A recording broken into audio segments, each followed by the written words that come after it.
Hi guys, Assalamualaikum. Welcome to my channel. അപ്പോൾ ഞാൻ ഇന്നലെ വന്നിട്ടുള്ളത് ഒരു ഡാർക്ക് കോമറ്റ് ചോക്ലേറ്റ് റെസിപ്പിയാണ്. അപ്പോൾ ഇത് നമ്മൾ ഈ കുറച്ച് ഇൻഗ്രീഡിയൻസ് വെച്ചിട്ട് തന്നെ എങ്ങനെ ഉണ്ടാക്കിയെടുക്കാം എന്നുള്ളതാണ് ഞാൻ ഇന്ന് കാണിക്കുന്നത്. അപ്പോൾ നമുക്ക് നേരെ വീഡിയോയിലേക്ക് പോയാലോ. നേരെ വീഡിയോ നമ്മൾ കോമ്പൗണ്ട് ചോക്ലേറ്റ് റെഡിയാക്കാൻ വേണ്ടിയിട്ട് അപ്പോൾ അത് ഒരു മിക്സിയുടെ ജാർ എടുത്തിട്ടുണ്ട്. നമ്മൾ പഞ്ചസാര കുറച്ച് പൊടിക്കണം, ഐസിങ് ഷുഗർ ആക്കി എടുക്കണം. അപ്പോൾ ഇതിലേക്ക് ഞാൻ ഒരു 1/2 കപ്പ് പഞ്ചസാര ഇട്ട് കൊടുക്കുന്നുണ്ട്. 125 ml ഒരു 1/2 കപ്പിലാണ്. ഇതിലേക്ക് ഒരു 2 ടീസ്പൂൺ കൊക്കോ പൗഡർ കൂടി ഞാൻ ആഡ് ചെയ്തിട്ടുണ്ട്. അതായത് ഞാനിപ്പോൾ കൊക്കോ പൗഡർ എടുത്തിട്ടുള്ളത് ഡാർക്കാണ്. ഇത് നമ്മൾ ലൈറ്റാണ് വേണ്ടിയത്. പിന്നെ ലൈറ്റ് ഇല്ലാത്തതുകൊണ്ട് ഡാർക്കാണ് എടുത്തിട്ടുള്ളത്. ഇനി നമുക്കിത് നന്നായിട്ട് പൊടിച്ചെടുക്കാം. നമ്മൾ കൊക്കോ പൗഡറും നമ്മളെ പഞ്ചസാരയും കൂടി ഞാൻ ഇതാ പൊടിച്ചെടുത്തിട്ടുണ്ട്. ഫൈൻ പൗഡർ ആയിട്ട് തന്നെ കിട്ടിയിട്ടുണ്ട്.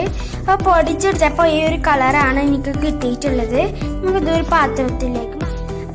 പാത്രത്തിലേക്ക് മാറ്റിയിട്ടുണ്ട്. ഇത്രത്തോളമൊക്കെ കിട്ടിയിട്ടുണ്ട് നമ്മൾ കൊക്കോ പൗഡറും പഞ്ചസാര പൊടിച്ചെടുത്തപ്പോൾ. നമുക്കിതിലേക്ക് ആയിട്ട് ആവശ്യമുള്ളത് ഒരു ചെറിയ പാക്കറ്റ് പാൽപ്പൊടിയാണ്. അപ്പോൾ അമൂലിയുടെ പാൽപ്പൊടിയാണ് എടുത്തിട്ടുള്ളത്. നമുക്കിതിലേക്ക് നമുക്കിതിലേക്ക് ഈ പാൽപ്പൊടി ചേർത്ത് കൊടുക്കാം. എനിക്കിപ്പോൾ ഇത്രത്തോളമാണ് ആ ഒരു പാക്കറ്റിൽ നിന്ന് കിട്ടിയിട്ടുള്ളത്. ഒരു 1/4 കപ്പ് 1/4. അപ്പോൾ നമുക്കിതിലേക്ക് ഇട്ട് കൊടുക്കാം.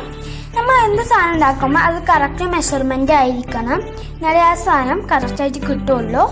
നമുക്ക് നന്നായിട്ട് മിക്സ് ചെയ്തെടുക്കാം. നമ്മൾ കൊക്കോ പൗഡറും നമ്മളെ ഷുഗറും മിൽക്ക് പൗഡറും കൂടിയിട്ട് നന്നായിട്ട് തന്നെ മിക്സ് ചെയ്തെടുക്കുന്നുണ്ട്. നന്നായിട്ട് ഞാൻ മിക്സ് ചെയ്തെടുത്തിട്ടുണ്ട്. നമുക്കതൊന്ന് മാറ്റി വെക്കാം. നമുക്ക് ഡബിൾ ബോയിൽ മെത്തേഡ് ചെയ്തെടുക്കണം. അപ്പോൾ നമ്മൾ ഡബിൾ ബോയിൽ ചെയ്തെടുക്കുകയാണെങ്കിൽ ഒരു വലിയ പാത്രത്തിൽ കുറച്ച് വെള്ളം വെച്ചിട്ടുണ്ട്. പിന്നെ നമ്മൾ ഡബിൾ ബോയിൽ ചെയ്യാൻ ഒരു പാത്രം എടുത്തിട്ടുണ്ട്. അത് നിങ്ങൾക്ക് ഗ്ലാസിൻ്റെ സ്റ്റീലിൻ്റെ പാത്രം എടുക്കാവുന്നതാണ്. ഇതിലേക്ക് കുറച്ച് ഓയിൽ ഒഴിച്ച് കൊടുക്കാം. ഞാൻ കോക്കനട്ട് ഓയിലാണ് എടുത്തിട്ടുള്ളത്. പിന്നെ നമുക്ക് ഇതിലേക്ക് കോക്കനട്ട് ഓയിൽ ഒഴിച്ച് കൊടുക്കുന്നുണ്ട്.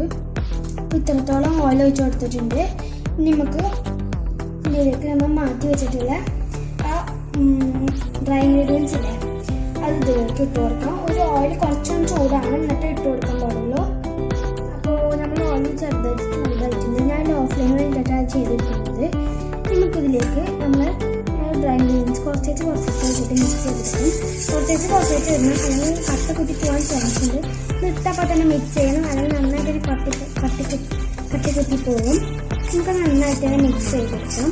അപ്പോൾ നമ്മൾ കുറച്ചുകൂടിയും പൗഡർ ഇട്ട് കൊടുത്തിട്ടുണ്ട് നമ്മുടെ ഡ്രൈ ഇൻഗ്രീഡിയൻസിൻ്റെ. നന്നായിട്ട് തന്നെ മിക്സ് ചെയ്യണം. ഇത് നല്ല കട്ട കുത്തി പോകാൻ ചാൻസ് ഉണ്ട്. അപ്പോൾ ഇടുമ്പോൾ അപ്പം തന്നെ മിക്സ് ചെയ്യണം. അപ്പോൾ ഇത് കുറവുണ്ടെങ്കിൽ പിന്നീട് ഒഴിച്ച് കൊടുക്കാവുന്നതാണ്. ഇതിലേക്ക് കുറച്ചുകൂടി നമുക്ക് ഇട്ട് കൊടുക്കാം. ഒന്നായിട്ട് ഇട്ട് കൊടുക്കരുത്, അപ്പോൾ ഫുള്ളായിട്ട് കട്ട കുത്താം. അപ്പോൾ നമ്മൾ തീരെ മിക്സ് ആക്കി കിട്ടാൻ പറ്റില്ല. ഇതിലേക്ക് ഞാൻ കുറച്ചുകൂടി ഇട്ട് കൊടുക്കുന്നുണ്ട്. ഒരു 2 ടീസ്പൂണൊക്കെ മാക്സിമം ഒരു പ്രാവശ്യം ഇട്ടാൽ മതി. അപ്പോൾ എൻ്റെ ചെറിയ സ്പൂണാണ് ഞാൻ ഒരു 2 ടൈമായിട്ട് ഇട്ട് കൊടുത്തിട്ടുള്ളത്. ചെറിയ സ്പൂൺ 2 ടൈം ആക്കിയിടാം. വലിയ സ്പൂണൊക്കെ ആണെങ്കിൽ 1 ടൈം ആക്കി ഇട്ടാൽ മതി. നന്നായിട്ട് തന്നെ മിക്സ് ചെയ്യണം. അപ്പോൾ നമ്മൾ ഫുൾ പൊടി ഇതിലേക്ക് ഇട്ട് കൊടുത്തിട്ടുണ്ട്. അപ്പോൾ ഇതിൻ്റെ കുറച്ച് ഓയിൽ കുറവുണ്ട്. അപ്പോൾ ഇതിലേക്ക് കുറച്ചുകൂടി ഞാൻ ഓയിൽ ഒഴിച്ച് കൊടുക്കുന്നുണ്ട്. നന്നായിട്ട് മിക്സ് ചെയ്യാൻ നമ്മൾ വെള്ളം നന്നായിട്ട് തിളക്കുന്നുണ്ട്. ഇത് കുറേ ആയിട്ട് തിളക്കണം മുന്നേ നമുക്കിത് മാറ്റണം ഫ്ലെയിമിൽ നിന്ന്. നന്നായിട്ട് തന്നെ മിക്സ് ചെയ്തെടുക്കാം. നന്നായിട്ട് തന്നെ മിക്സ് ആയി കിട്ടിയിട്ടുണ്ട്. നമുക്കിതൊന്ന് ഒന്നുകൂടി ഫ്ലെയിമിൽ വെച്ചതിന് ശേഷം ഫ്ലെയിമിൽ നിന്ന് മാറ്റാം.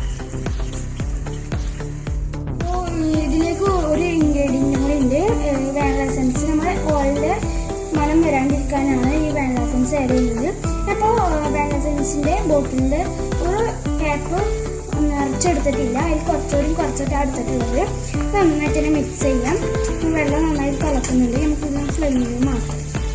അപ്പോൾ നമ്മൾ ഡാർക്ക് ചോക്ലേറ്റ് ഫ്രീസറിൽ സെറ്റാകാൻ നോക്കുന്നത് ഇങ്ങനത്തെ ഒരു മോഡലാണ്. ഞങ്ങൾ ഡാർക്ക് ചോക്ലേറ്റിൻ്റെ ആ ടൈപ്പിലുള്ള ഒരു മോഡൽ തന്നെയാണ് ഇന്ത്യയിലുള്ളത്. ഇപ്പോൾ നമ്മൾ ഡാർക്ക് ചോക്ലേറ്റിൻ്റെ മിക്സ് ഇതാ നന്നായിട്ട് തന്നെ ചൂടാറി വന്നിട്ടുണ്ട്.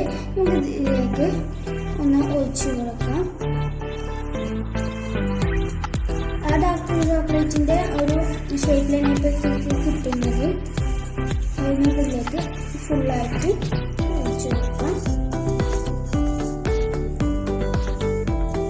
അപ്പോൾ ഇതിലേക്ക് ഫുള്ളായിട്ട് ഒഴിച്ചു കൊടുത്തിട്ടാണ് നല്ല കറക്റ്റ് അളവിൽ തന്നെ ഇതിലേക്ക് കിട്ടിയിട്ടുണ്ട്. നമുക്ക് ഇതിന്ന് ഒരു 2 hour 2 മണിക്കൂർ എന്ന ഫ്രീസറിൽ സെറ്റ് ആവാൻ വേണ്ടി വെക്കാം. അപ്പോൾ നമ്മുടെ ഡാർക്ക് ചോക്ലേറ്റ് അവിടെ സെറ്റായി വന്നിട്ടുണ്ട്. അപ്പോൾ നല്ല ഷേപ്പിൽ തന്നെ വന്നിട്ടുണ്ട്. ഇതിൽ നിന്ന് ഡീമോൾഡ് ചെയ്യാം. അപ്പോൾ ഡീമോൾഡ് ചെയ്തിട്ട് വെക്കാനായിട്ട് ഒരു പ്ലേറ്റ് എടുത്തിട്ടുണ്ട്. നമുക്ക് ഡീമോൾഡ് ചെയ്ത് വെക്കാം. പൊട്ടിയത് വീഴണം, ആ ഒരു രീതിയിലായിരിക്കണം. അപ്പോൾ ഇതാ നമ്മുടെ ഡാർക്ക് ചോക്ലേറ്റ് അടിപൊളിയായിട്ട് വന്നിട്ടുണ്ട്. നമ്മൾ കടയിൽ നിന്നൊക്കെ വാങ്ങിക്കുന്ന അതേ ഷേപ്പിൽ തന്നെ കിട്ടിയിട്ടുണ്ട്. അതൊക്കെ നല്ല സ്മൂത്ത് ആയിരിക്കും. അപ്പോൾ ഈ വീഡിയോ ഇഷ്ടപ്പെട്ടാൽ ലൈക്ക് ചെയ്യുക, ഷെയർ ചെയ്യുക, സബ്സ്ക്രൈബ് ചെയ്യുക, ബെല്ലൈക്കൺ ക്ലിക്ക് ചെയ്യുക. അപ്പോൾ അടുത്ത വീഡിയോ കാണാം. ബൈ. അപ്പോൾ ഈ വീഡിയോ ഞാൻ ടേസ്റ്റ് ചെയ്ത് കാണിക്കുന്നില്ല. അപ്പോൾ ഡാർക്ക് ചോക്ലേറ്റ് ആയ കാരണമാണ്. നമുക്ക് അടുത്ത വീഡിയോ കാണാം.